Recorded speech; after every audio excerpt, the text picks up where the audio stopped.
दोस्तों आज की हमारी कहानी है एक प्यारे से मंकी की जिसका नाम जोरो है।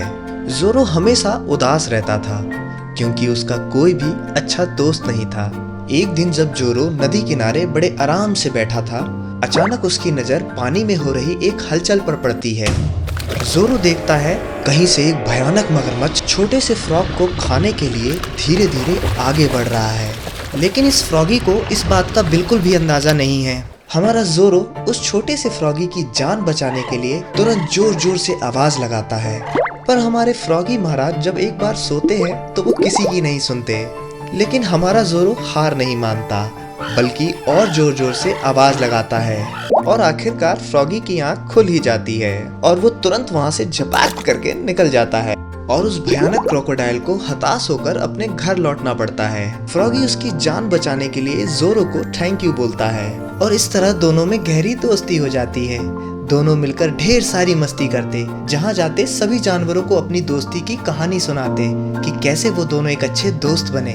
पर कुछ दिनों बाद जंगल में कुछ ऐसा होता है जिसके बारे में किसी ने सपने में भी नहीं सोचा था। कुछ शिकारी लोग इन बेजुबान जानवरों को पकड़ने के इरादे से जंगल में घुस आते हैं। उनका काम इन बेजुबान जानवरों को पकड़कर शहर ले जाकर बेचने का है ताकि वो मोटा पैसा कमा सके। पूरे जंगल में अफरा तफरी मच जाती है। सभी जानवर अपनी जान बचाने के लिए यहाँ से वहाँ भागने लगते हैं, लेकिन हमारा जोरो और उसका दोस्त फ्रॉगी इतनी आसानी से हार नहीं मानते हैं और दोनों मिलकर प्लान बनाते हैं कि कैसे इन शिकारियों को यहाँ से भगाया जाए।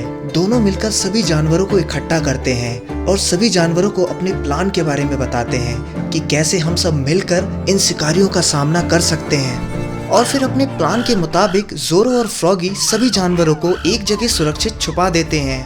और फिर जब शिकारी अगली सुबह फिर से शिकार करने के लिए निकलते हैं तो वो देखते हैं कि पूरा जंगल खाली है, एक भी जानवर या पक्षी उन्हें दिखाई नहीं देता है। और काफी देर ढूंढने के बाद भी जब उन्हें कोई जानवर नहीं दिखाई देता है तो वो थक हार कर आराम करने के लिए बैठ जाते हैं और अपने आगे की प्लानिंग के बारे में सोचते हैं। इतने में एक मंकी चुपचाप धीरे से उन शिकारियों का जाला लेकर भाग निकलता है और इसी तरह हमारा जोरो भी उन शिकारियों की बंदूक लेकर भाग जाता है। अब शिकारियों के पास अपनी रक्षा के लिए कोई बंदूक या जाला नहीं है और इसी बात का फायदा उठाकर सभी जानवर शिकारियों को चारों तरफ से घेर लेते हैं। सभी शिकारी बुरी तरीके से डर जाते हैं और अपनी गलती की माफी मांगते हैं। सभी जानवर बहुत दयालु थे, वो उन शिकारियों को आखिरी बार माफ कर देते हैं और यहाँ से जाने देते हैं। और फिर सभी जानवर जोरो और उसके दोस्त फ्रॉगी को उनकी समझदारी के लिए शुक्रिया बोलते हैं। और हमारा जोरो खुशी के मारे फूला नहीं समाता क्योंकि अब हर कोई उसका दोस्त बनना चाहता है।